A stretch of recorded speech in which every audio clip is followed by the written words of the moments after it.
Hello, everyone, and welcome to the correlation review session. We'll be talking about correlation analysis, so thanks for tuning in. Correlation analysis is the last major topic of the semester. This is actually a pretty cool type of statistical analysis, and it's somewhat mainstream relative to the other ones we've looked at. You don't often see t-tests and z-tests and stuff come up in standard media publications, but people talk about correlations. So let's talk about what correlations are and what they aren't so that we have a better understanding of what's going on. With a correlation, we have two variables, and we are interested in measuring the strength of the linear relationship between two variables. So in the most basic case, we might have, let's put a grid on here. So we might have two variables. Let's say we have shoe size and hat size. And we're interested in, do people with large feet,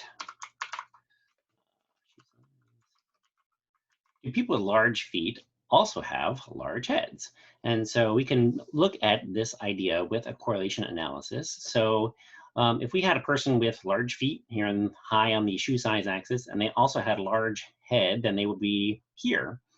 And then somebody who had smaller feet and smaller head would be down here. And we could create a scatter plot of points and look at people. And the way I'm drawing this, there's sort of a positive trend that there's a sort of an upward, the larger feet people also are larger head people, and the smaller feet people are also smaller head people. And so this would be an example of a positive correlation. We have a linear relationship that indicates that there is some association between these variables, and it's a positive one because large values of one variable are associated with large values on the other, and small values are associated with small values on the other. And so this is what correlation aims to do, is to look at the strength of the linear relationship between two variables.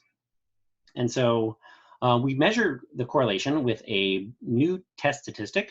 It is R, the correlation coefficient. R is a unitless value. There's no like centimeters or variabilities or distances from the mean or whatever. It is just a coefficient. And R can range anywhere from -1 to +1.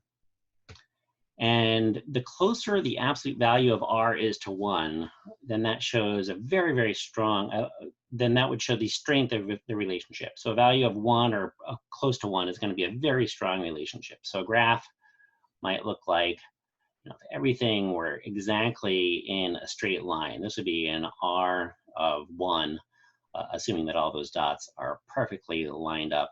Whereas the graph that I've drawn up here, it's trending in the same direction, but since everything doesn't fall perfectly in line, then this might be a smaller correlation. This might be like a 0.6 or something like that. So it's still a very strong correlation, but not a completely perfect linear relationship like I have here in this bottom graph. So that's the size of the relationship, somewhere between an absolute value of 0 and 1, just to fulfill that conversation. If we had 0, correlation value of 0, then that would mean that there's really nothing going on here. I would have just, some people with large feet have small heads, and some people with large feet have big heads, and there's really no pattern in terms of the relationship between those two values. So this would be an example where R equals 0. So then we need to talk about the sign of the correlation coefficient. The sign indicates the direction of the relationship. So both of these examples where there is a relationship are positive values. And so this would be that large values on one variable are associated with large values on the other. If we had what we call an inverse relationship, then it might look something like this, where we do have a linear relationship, but large values on the x-axis here are associated with low values, small values on the y-axis. And so this would be a negative correlation coefficient here. So those are the two major things that we learn from our R value, is the strength and direction of the linear relationship between two variables. We talked in class about some guidelines, and these are very much just guidelines, that a correlation that is small is about 0.1. 0.3 we would call a medium relationship. And then 0.5 is where we could start to say there's a large correlation between two variables. Again, these are very much sort of a guideline, not a hard and fast rule. Let's talk a little bit about the correlation coefficient itself. Clear some room here. I've upgraded my pen tablet settings here, so hopefully I won't have all of the same. Still, you have to deal with my standard scrolling, but it's not quite as bad, I hope, as it was in previous review sessions. So when we're looking at the R value, this is a ratio. We have the actual covariation between X and Y. Covariation. So we have our two variables on our X and Y axis.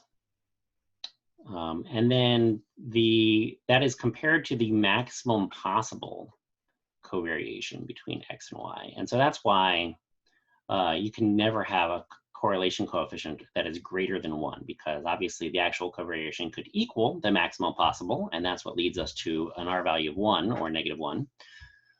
But you can never exceed the maximum possible. So that's why R can never be greater than 1.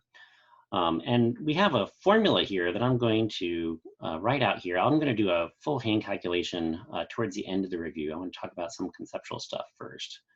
But let's write out this formula initially. So what we're going to do to calculate the actual covariation is a very similar process to what we've done with other formulas. We're going to do a summation, and we're going to compare each X score and each Y score in a pair of scores to their respective means. And then we're going to subtract them. And finally, we're going to multiply those differences together. And then that'll give us the actual covariation. In the denominator, we're going to bring in our good friends, sum of squares of X and the sum of squares of Y as measures of the maximum possible. And since now we're sort of double counting things, we're going to take the square root. So this is the admittedly nasty looking R correlation coefficient calculation. And as I said, we'll do a full out hand calculation towards the end of this review session. But before we go there, I did want to discuss this conceptually, because the sign of the correlation is coming from the numerator here. We know that sums of squares are always positive, so the denominator is always going to be positive. So it is the numerator that can turn out negative or positive. So I'm going to go ahead and draw on this graph. So hat size in this example is our Y value. And so this line I've drawn would represent the mean of all of our hat sizes. And then similarly, we can calculate the mean of our shoe size and plot that as a line here. So now I have these 4 quadrants. So the calculation here, let's take this point here as the pair that we're interested in, the pair of XY scores we're interested in. So I would compare the X score to the mean of X. And so that's going to be some positive value because it's larger than the mean. And then the Y value, similarly, is going to be a positive value because it's larger than the mean of Y, which means I'm going to have a positive difference here times a positive difference here. And that's going to give me an overall positive product when I multiply those two differences together. Let's grab another pair that follows the same trend. And so this one is going to give me a negative difference. This is less than the mean of X and Y. And so I'm going to have a negative difference here times a negative difference here. And negative times a negative is a positive value. So this is the overall trend that most of my points are in this quadrant, which gives me a positive product. And this quadrant, where 2 negatives give me a positive product, adding up that trend of most of my products being positive is what it's going to give me an overall positive numerator here. Whereas if I had the opposite situation, if I had an overall negative correlation, just to do this out quickly, now most of my points, this one, for example, is going to have a negative difference compared to the Y mean, but a positive difference compared to the X mean. So a negative times a positive is a negative. And then I would have the same type of relationship going on here with this point. That would be a negative difference for X, but a positive difference for Y. So again, a negative times a positive gives me a negative product.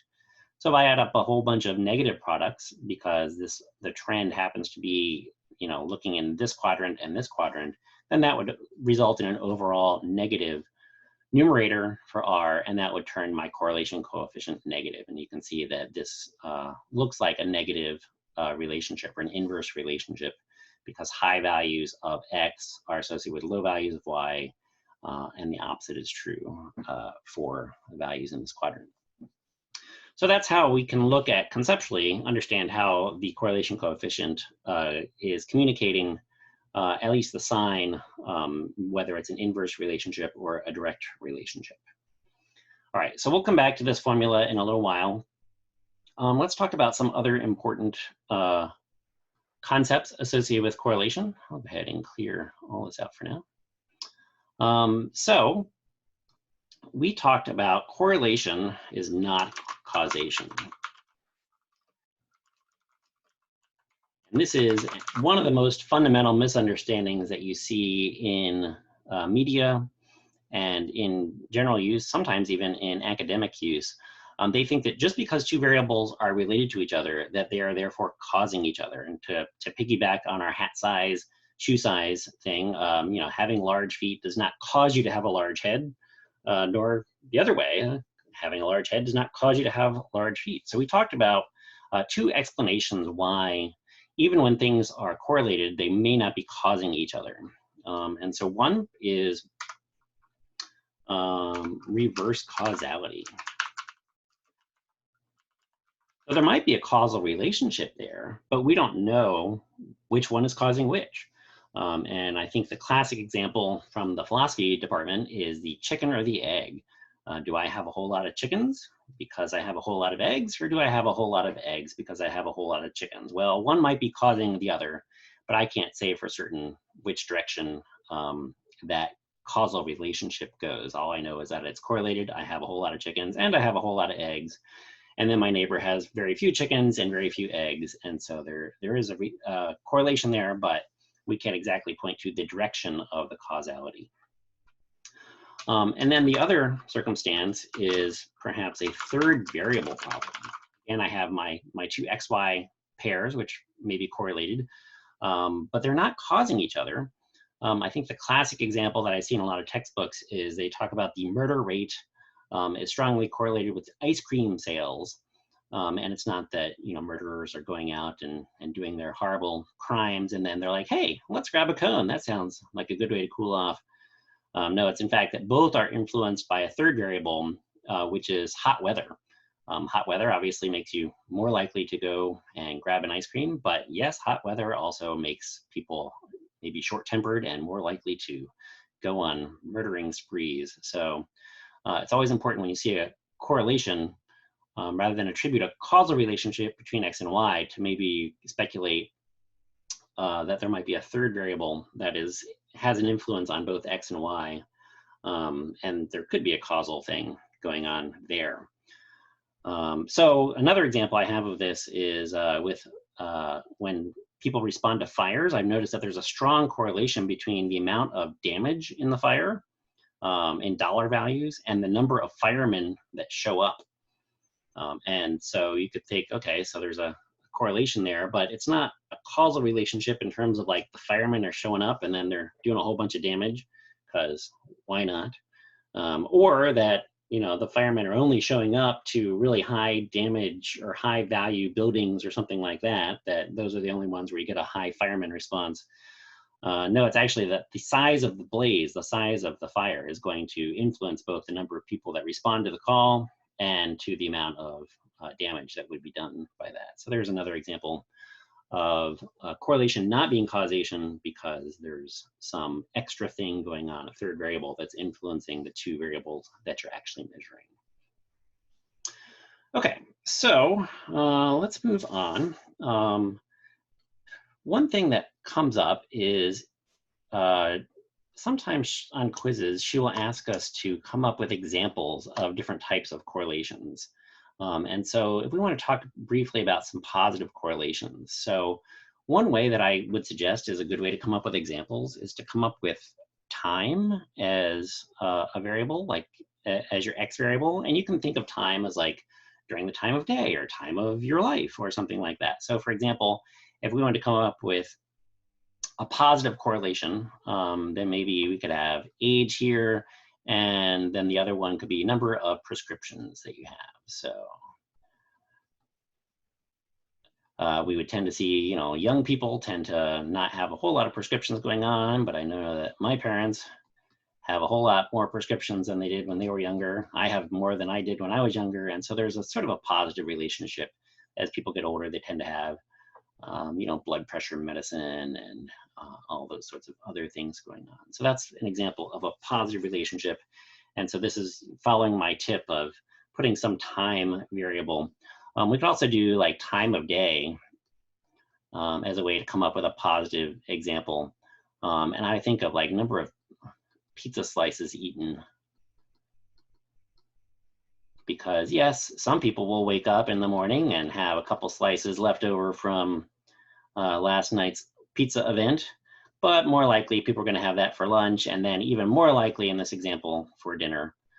So this is another example of using time of day as a way to come up with an example of a positive correlation. You can take the same approach if you are tasked with coming up with a negative correlation.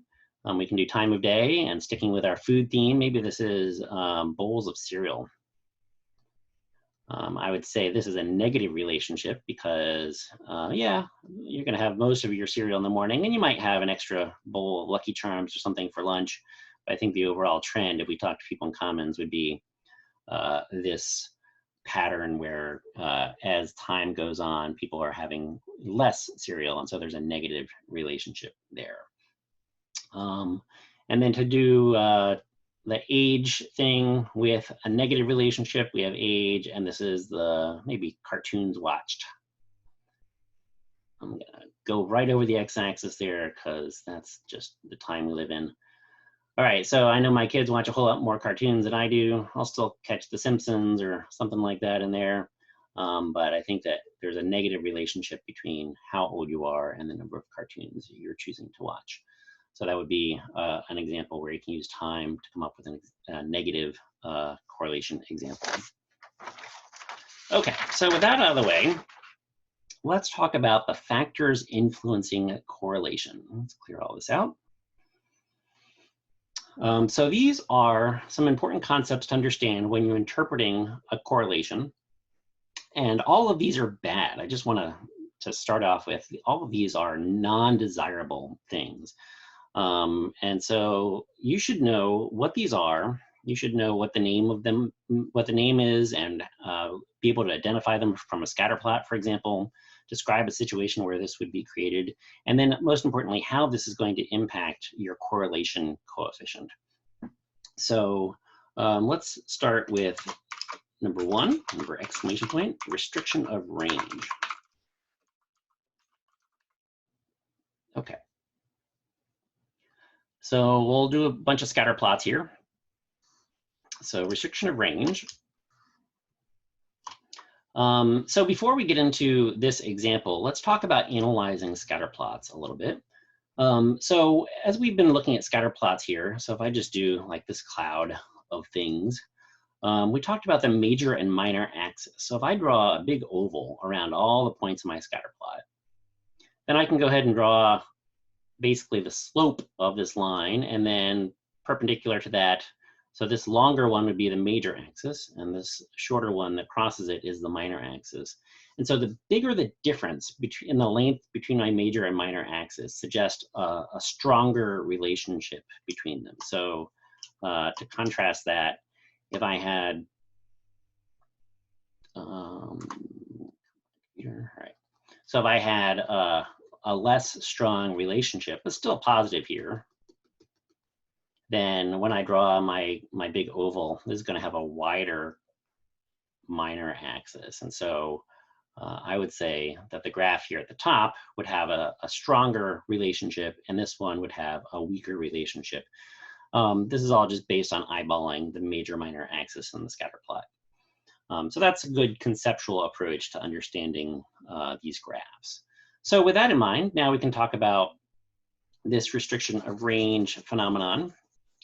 So restriction of range is when you, for whatever reason, are not sampling the entire spectrum of one or both of your variables.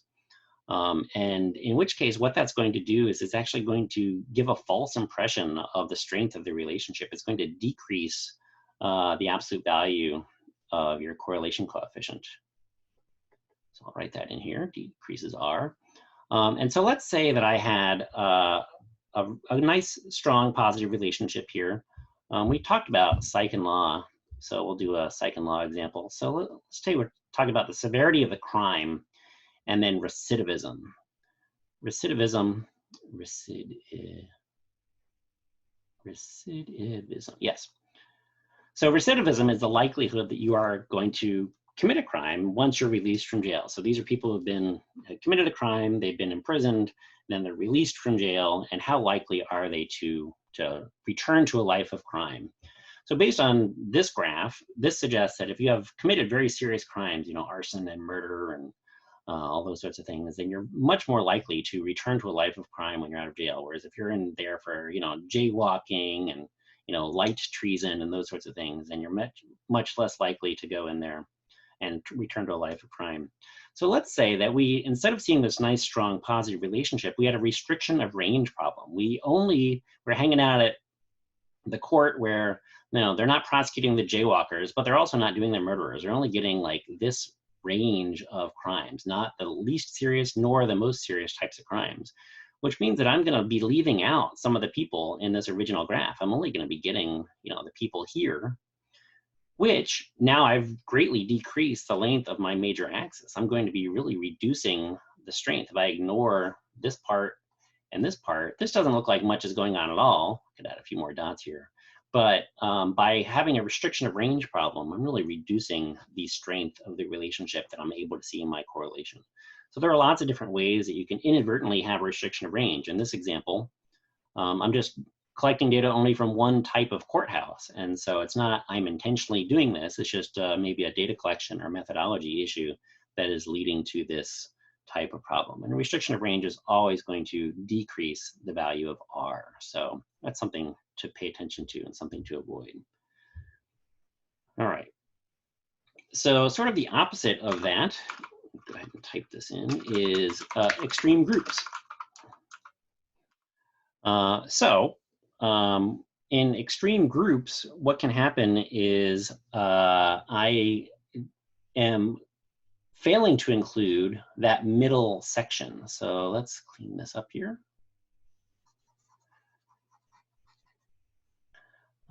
Get rid of these. So in extreme groups problem, I'm actually going to artificially increase my R value. Oops, switch to.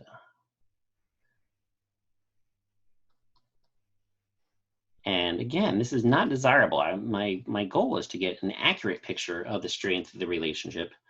And if I'm inadvertently increasing that, then I'm getting a false picture of what's going on. So let's come up with an example here. So did you know that eating lead is bad for you? And if you have high lead exposure, what it does is it reduces your IQ. And so we could imagine a nice, strong relationship here. But what if I'm another methodology problem? What if I'm only gathering people, sort of normal kids who just go to the dentist and we measure the amount of lead in their teeth, and then we grab a bunch of kids who are like in here for lead poisoning. So they have very high lead exposure and it's really impacted their IQ. So I'm leaving out this middle group just because of methodological problems. And so what I'm doing is by ignoring, so there's my two extreme groups. So if I imagine these are the kids I'm leaving out, so I would have a kind of a smaller correlation or smaller R value, but by just having these two extreme groups, I'm really reducing the size of my minor axis. So I'm getting an artificially inflated R value in this example.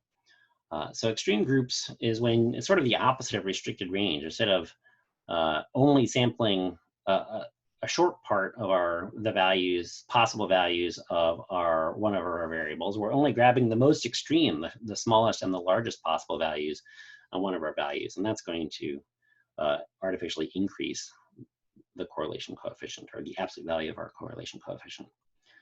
All right, moving on to number 3. We have something that is often confused with extreme groups because the names are similar. It's extreme scores. So in extreme scores, and this can go either way, extreme scores can increase or decrease. So let's write that in here. Depending on where those extreme scores are. So as you saw, we are working with, in the correlation coefficient calculation, we're working with means, and means are greatly influenced by extreme scores. And so it's also true that correlations can be influenced by extreme scores as well. So let's do an example that increases and an example that decreases R. So in order to decrease R, we need to start off with a pretty strong relationship here. So let's say I have this imaginary but highly, highly correlated relationship between, I'm in a calculus class, study hours. People who study more tend to get good quiz grades. So I doubt the relationship is quite this strong, but yeah, here we have people study 2 hours, they didn't do so well. People study 4 hours, did better, and so on like that. So the longer you study, so this would be a nice, strong, positive correlation. So this would be a problem if I had a person here who had already taken calculus in high school and they did really well. So they're not studying at all or very little. They're getting great grades. And so they're really destroying this relationship that we're seeing among the other people. And this is an extreme group because he or she is getting great grades and really low on the study hour perspective. So it's extreme on both variables. And as you can see, it's going to take this nice, perfect correlation, and now we need to expand the minor axis to include that and really reduce R. So this would be an example where having one extreme score can really decrease R and give us a false sense of the strength of the relationship. Let's do an example where an extreme score can increase R. So in order to be able to increase it, if you're coming up with examples for these, for any of these, I would suggest, especially for these that can increase or decrease, depending on the direction you want to go, make sure you're starting off in the other direction. So for this decrease example, we started off with a nice strong R, and so that meant that we had a lot of room to decrease it. So if we want to do an example that increases R, let's start off with something where there's not much going on. So we have a scatter plot, not a relationship there much at all. And we'll call the x-axis, this is the number of times people call you sir. I know, it's weird, I'm going somewhere. All right, that's an R. Number of times people call you sir during the day. So it doesn't happen to me a lot, maybe it happens to you guys more. But then the other axis is number of complaints about Microsoft Windows. So not a strong relationship between these two variables. Maybe you hear, oh, my browser crashed, and oh, that's forcing me to upgrade and all this nonsense. But people don't hear many complaints. People don't get called sir a lot, except Bill Gates. He comes in here. People are always calling him sir because he has billions of dollars and runs a charity organization. Hey, sir, would you like to hear more about the plight of the wetlands, and so on? And also, people are like, oh, you're that Windows guy. Did you know that Chrome is a much better browser? How dare you? And so on. So Bill Gates is an example of our extreme score, again, on both variables. And he's going to take this nothing relationship and make it look like, I don't know how strong, but certainly more than nothing once we measure the major and minor axis here. And so this is an example where an extreme score is going to increase the absolute value of R. So again, if you're coming up with examples of these, start off in the opposite direction where you want to go. We started off with a nothing relationship here in order to be able to have some room to increase it. And also make your extreme scores truly extreme. Both of these examples, they had extreme scores on both variables. That's not really necessary that it's on both variables, but don't put something like, oh, here's my extreme score. Yes, that would weaken R, but it's kind of a hard case to make that this is an extreme score on either variable. It's just not quite fitting the original trend that we had. Okay, a couple more factors to deal with. I'll repeat my reminder that all of these are bad. So even this one where we have an extreme score that's increasing R, making it look like, hey, we got more going on than we originally thought, that doesn't mean it's good. It's masking the true relationship. And that's, we're going to call that generally a bad thing. All right, so this is my favorite of these factors. It's heterogeneous subgroups. So hetero means different. So heterogeneous means that I have different things. I have two groups going on that are responding differently to my two variables. And this can also increase or decrease. So let's scroll that in there and come up with some examples, an example of each. So an example where having different groups would cause me to decrease R. So let's imagine, so when I'm not teaching at Bates during the summers and stuff like that, I like to get a little extra income, get out in the community some, and I work for the state parks and I teach them about being attacked by bears. And so I have this bear attack preparedness class. Preparedness.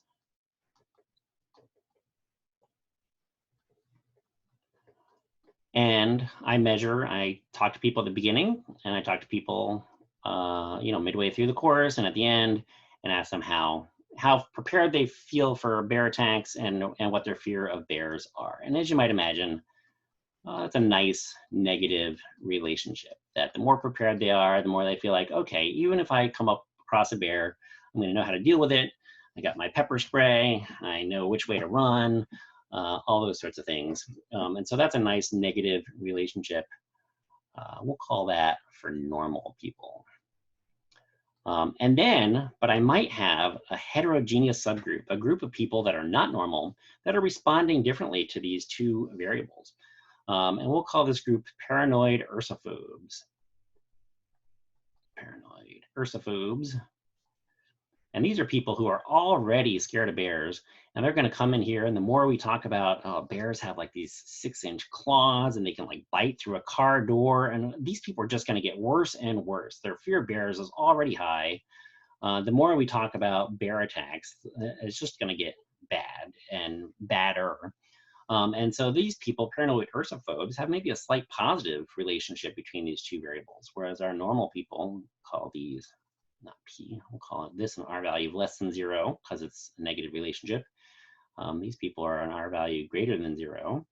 And if I analyze these two groups together, I'm going to sort of lose both of those relationships and it would look sort of like a big nothing. So together we would have an R value about 0. And so this is an example where my heterogeneous subgroups are decreasing the absolute value of R. It's sort of masking any relationship there.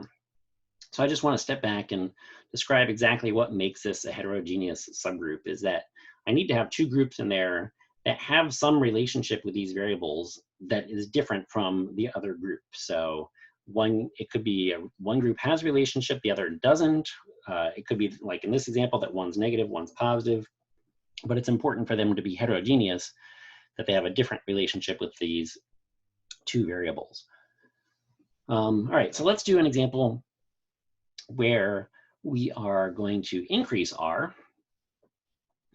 So let's see, draw another set of axes here. So back to the idea from last week where I was talking about, maybe it was 2 weeks ago with the ANOVA stuff. We were talking about the amount of violence in movies and then how much people enjoyed movies. Well, I want to sort of continue this understanding. And so I would have movie violence as my x-axis here.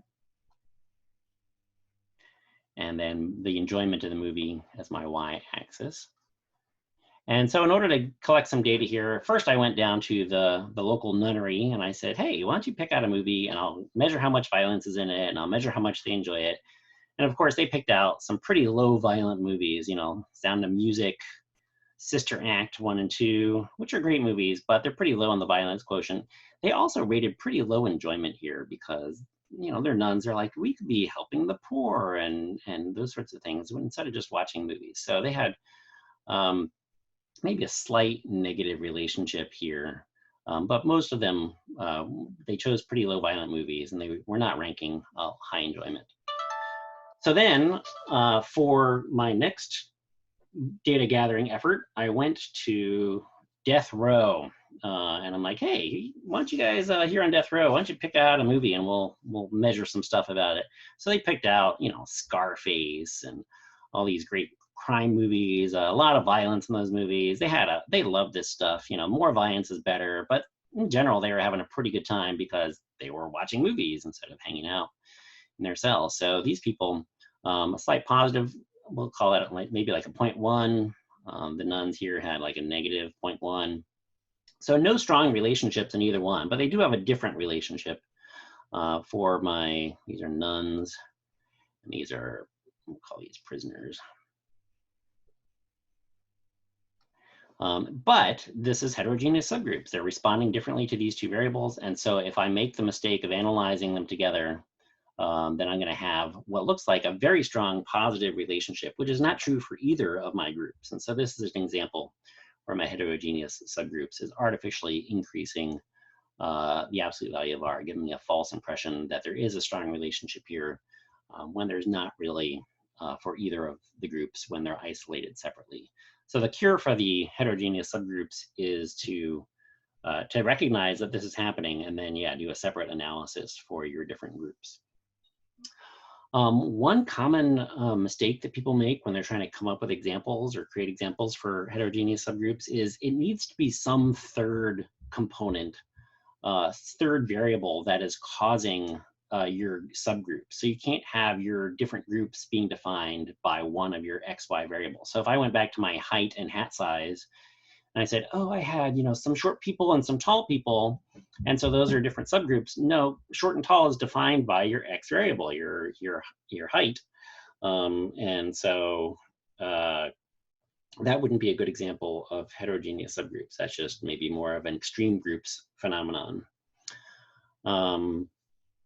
And the other big thing that I see people make a mistake when they're doing the subgroups thing is your groups need to have a different relationship on the variables. Otherwise, they're not heterogeneous subgroups. Okay. So let's clean this up and make some room for the discussion of our fourth factor influencing correlation.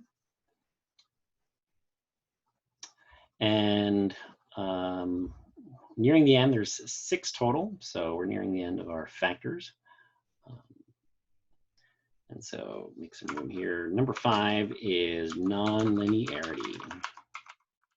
So nonlinearity will always decrease R, and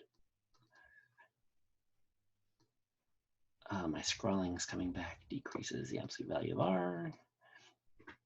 So there might be a strong relationship, but if you have a nonlinear relationship, then a correlation is not going to do a really good job capturing that relationship. So for example, I'm really into roller coasters, and roller coasters are very predictable, which is a good thing. That they know that people who design the roller coasters know exactly, like when you leave the station, how much G-force is on your body. And this is important so that when they design coasters, they, you know, provide an exciting time without being dangerous. So I know when I leave the station, I start to go, you know, down a hill, and then I go over the hill, and it just, you know, has something cool like that. And this happens every single time for a given coaster. You know, every train that leaves the station follows the exact same pattern. And so it's a highly predictable and strong relationship, but it's a non-linear relationship. So if I were to calculate R on this example, I'd find a correlation of about 0. And so basically the fact that I'm looking at nonlinear, a relationship between variables that is nonlinear, a correlation is really not the best approach to figuring out the real strength of that relationship. So you can also talk about, there's a classic parabolic curve sort of thing. Did you know that your mileage sort of decreases as you go faster. And so we have speed in miles per hour, and then your miles per gallon.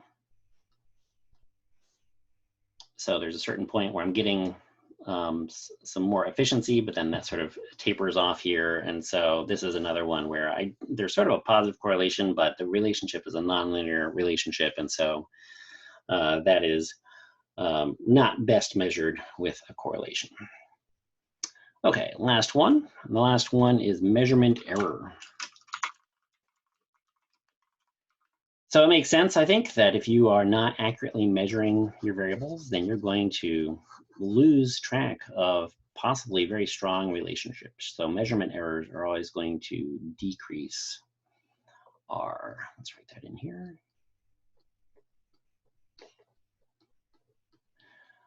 So to do an example, so if I'm decreasing R, helps to start off with some very strong relationship here. So let's plot one in there. And so if this was the accurate measurement, then if I'm measuring, I don't know, temperature or something like that, and I'm just not doing that very precisely, I have an imprecise instrument, then maybe this one's measuring a little bit low, this one's measuring high, this one's measuring high, but not as extreme. And so if I'm just not measuring things as accurately as I would like, then that's going to take this otherwise perfect relationship and introduce error and therefore reduce the strength of my correlation coefficient. So that kind of makes sense. But this is important in social science research because there's lots of ways to have measurement error that you're maybe not aware of. Like you have leading questions or questions that people misinterpret. And so you're trying to measure their anxiety or their optimism or their something like that. And if you have questions that people are interpreting in different ways, then that can lead to measurement error and therefore sort of decrease any possible relationship that might actually be there, but you're not really measuring it well. So you're not going to be as precise in determining that relationship. Okay, so those are the 6 factors influencing correlation. Just to reiterate, these are all bad, even the ones that increase R. But you should know what these are, what circumstances lead to these factors, and their impact on R, either coming up with examples or drawing a scatter plot or something like that. Okay, the last major conceptual topic we need to talk about are different types of correlations. So let's do a big clear here, start with a clean slate. So all of the examples that we've talked about before are the same type of correlation. And that is the, I'm gonna type this out, Pearson moment correlation, which is represented by just straight up R, the correlation coefficient. So what makes a Pearson product moment correlation is that we have 2 quantitative variables. So when we're thinking about these scatter plots, both variables that we're working with have, a full spectrum on ranging from the low end to the high end. There's all possible values there. So that would be a Pearson product moment correlation. We have 2 quantitative variables. We also have a circumstance where we only have 1 quantitative variable and we have 1 qualitative variable. So that would be a point by serial. And we represent this with an R with a little subscript PB for point by serial. And so in this case, we have 2 quantitative variable, I'm sorry, what's the other one? We have 1 quantitative variable, beg your pardon, and 1 dichotomous variable. Dichotomous. So a dichotomous variable is a categorical variable that only has 2 possible values. And it doesn't matter whether it's the X or Y, but we would have 2 possible values for this. So let's say we were looking at the amount of partying time. We have party time. And we look at people who are in college, yes, and college, no. So this is a variable. This is our dichotomous variable. There's only 2 possible values. And so we can talk about the direction of this correlation. So we would say, okay, let's assume that people in college have more party access than people not in college. So here's our no's. There's some partying going on for some, not as much for others. For our yes, again, we have some diversity, but the overall trend is that people in college are partying more than people not in college. And so you can see that this results in a positive correlation. And so that's how I would describe this point by serial. But the thing is that this is the way I plot my dichotomous variable is completely arbitrary. In order to do the calculation, I would need to assign some numbers. So maybe I assign no a value of 0 and the yes a value of 1, and then I did my calculation with that, with those numbers. But this is a completely arbitrary distinction. It's a nominal scale. Who's to say that that this couldn't be like a flip-flopped or something like that? In which case, that's going to change the sign of my correlation coefficient. If I replotted this, and I had my yes college and no college flipped, then I would take my high partying yes people and my low partying no people, and now I would have the same correlation coefficient absolute value, but the sign would flip, and now I would have a negative correlation. And so whenever you're interpreting a point by serial relationship, it's critically important to describe the coding of your dichotomous variable, because only then do you really get a sense of what direction is this relationship, because it's arbitrary how these are coded. And so you need to be very clear when you're interpreting so that you know what the true direction is. Are college people partying more, or are they partying less? And we only know that by specifying the coding. We can take this one step further and come up with the third type of correlation that we'll talk about, which is the phi correlation. The phi correlation uses the little Greek phi as a subscript. Is that like the Green Lantern symbol or something like that? So in the phi correlation, we've gone one step more, and now we're going to have two dichotomous variables. Let me go ahead and clear some of this up here.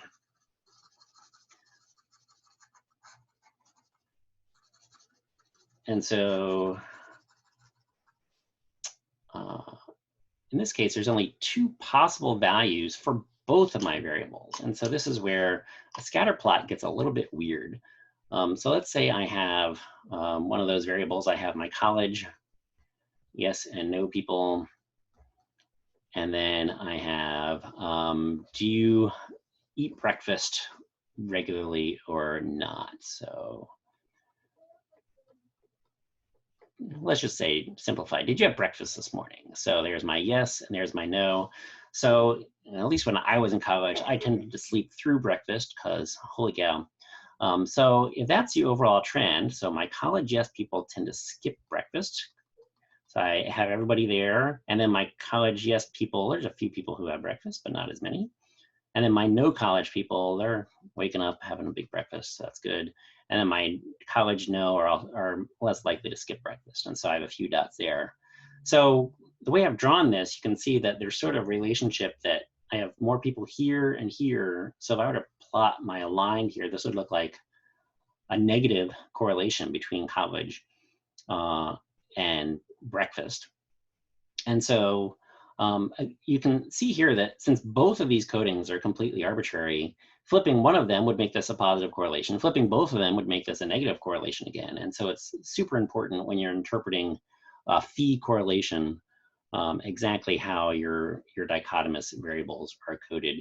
The other thing I'll point out with both of these types of correlation where we have a dichotomous variable is that doing these scatter plots, I've sort of cheated a little bit here because all these dots should really be exactly the same spot. The line is just going to be influenced with how many pairs of scores there are at each of these four possible values.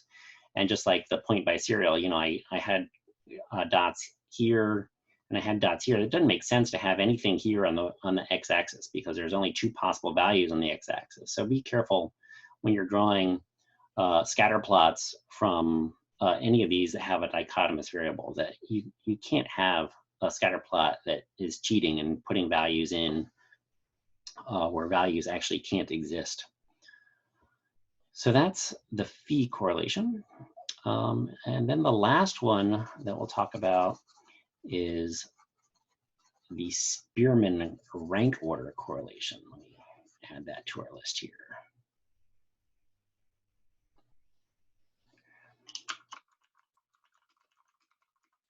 And so this is just like the Pearson correlation came from a statistician named Pearson. This is from a statistician named Spearman. So it has an R, a little subscript S. And it's the rank order, because what I'm doing is I am working with ordinal scales here in the Spearman. So what I'm going to do is either I have scales that are naturally ordinal, places in a horse race, for example, or more likely I'm going to take values from a Pearson correlation and I'm going to rank order them, assign them to rank values, and then use those ranked values to calculate my R value. Why in the world would you do this? Well, the reason you would do this primarily is to get rid of that extreme scores problem. So if we had Bill Gates' score in there and we didn't want to just drop his score entirely, we can say, okay, he's #1 on the being called Sir scale, and he's #1 on the hearing complaints about Microsoft Windows scale. So then we'll find out who's #2 and find out who's #3 and convert all of their actual numbers of times they're called Sir to a rank, and then use those rank values to calculate the correlation coefficient. And so the primary reason you would do this, again, is to deal with those extreme scores, to include them, but sort of mitigate their influence on the overall correlation coefficient. So you should know about these 4 different types of correlation, and maybe be able to come up with examples or certainly recognize examples of these different types of correlation. Okay, so that's the conceptual stuff I want to cover with correlation. Let's clear this out. So let's go ahead and do a calculation example. And so I had this formula from the beginning where I'm going to take each, oops, I'm going to start over. Where I'm going to take each pair of scores and compare them to the X and Y scores to their respective means. And then I'm going to calculate the denominator. I'm going to have my old sums of squares, which we've been using back since we learned about variance. But I have a variance or a sum of squares for both my X and my Y scores. I'm going to multiply those two together and then take the square root to be the denominator of this. So one way that we can write this is, this is the definitional formula, but we can also rewrite this as a computational formula. So the computational formula doesn't look as good. We have the sum of X times Y minus sum of X times the sum of Y over N. And then the denominator, we are already familiar with computational formulas for these guys. So we have sum of X squared minus sum of X quantity squared, remember that? And then we have the same thing for Y, the sum of Y squared minus the sum of Y quantity squared over N, and making sure we don't fall into that huge pitfall that the sum of Y squared is not the same as the sum of Y quantity squared. So all this to say, if we looked at this computational formula, I need 5 columns worth of information to sum up. I need to sum up my X and my Y scores. I need to sum up the squared version of X and Y. And then I need a new one that I haven't encountered before, which is the sum of X times Y. So let's go ahead and come up with some data and just do a quick computation example so that it's clear what's happening. So back to the idea of the Sykin law, and I was interested in number of crimes people have committed, and then the number of times they've been arrested. So I went down to the prison and I found some people and I asked them, hey, by the way, in your life, how many crimes have you committed? And the first person said, I've committed 3 crimes in my life. I was arrested once, which is what brings me here today. I asked the second person, I said, hey, buddy, how many crimes have you committed? He said, I've committed 7 crimes and I've been arrested 0 times. I'm actually just here visiting a friend. Okay, good for you. And then the third person he committed 11 crimes, and we call him Mr. Lucky. He had actually been arrested 12 times, so Mr. Lucky got arrested at least once for something he didn't do. So now we can plot this correlation. We can calculate the correlation between these two variables, the number of crimes people committed, number of times they've been arrested. And so we're going to call this X and this Y. So in order to plug this into our formula here, I need an X squared column. So I'm just going to go ahead and square all those values. Go ahead and start adding things up. So I have the sum of X is the sum of this column here, so that's 21. And then the sum of X squared is the sum of this other column here, which is going to be, pretend that's an equal sign, 179. Now turning to Y, I have my Y and my Y squared column. So my sigma Y is 13, squaring all these Y scores and then adding them up gives me a sum of Y squared, which is 145. And then finally, I need a new column, which is the sum of X times Y. So I'm going to take each of my X and Y pairs and multiply them. So 3 times 1 is 3, 7 times 0 is 0, 11 times 12 is 132. And so now I have my sum of X times Y is the sum of this new column, 135. Okay, so now that's really the hard part, is coming up with my 5 columns. And so plugging them into this computational formula, I just grab my respective sums. So that's going to be 135 minus the sum of X, which was 21, over times the sum of Y, which was 13. And then N is the total number of pairs of scores. So I have 3 people that I talked to altogether. So that's my numerator. Then in my denominator, make sure to carry over my square root.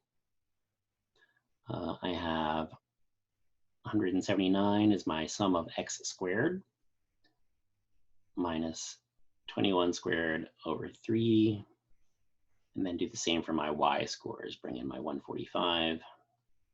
Compare that to 13 squared over 3. And I can break this down. Now that I have my first substitution, I can break this down. This is in my numerator, 135 minus 91. My denominator, each of these sums of squares work out to be, this is 32 for my sum of squares of X, 88.67 for my sum of squares of Y. And so finally, this works out to be 44 in my numerator over 53.27, which gives me an R value of 0.826. So kind of a nasty calculation, but very doable. Just keep track of your work. Make sure to carry this square root through all of your steps.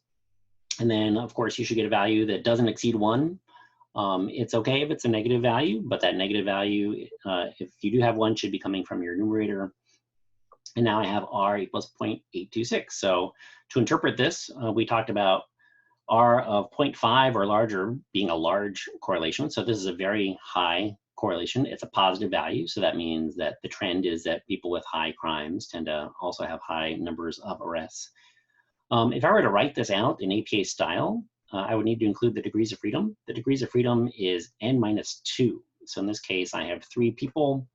Pretend I didn't write that. 3 minus 2, so my degrees of freedom in this case is 1. So just like the other tests, the t-test and the f-test, we're going to put our R, this is APA style. I'm going to put my degrees of freedom in my parentheses there, and then I'm going to round this to 2 decimal places. And we haven't talked about p-values. There do exist p-values for correlation coefficients. You can get those from SPSS if you're needing to report p-values, but we're focusing for our correlation discussion more on the sort of conceptual understanding. So this would be the APA style write-up for this correlation result. Okay, so that is all I wanted to share with you on the topic of correlation. So I hope this has been useful to you. And please, if you have questions, you can shoot me an email. You can find me in my office hours or set up an appointment with me. And thank you very much for tuning in.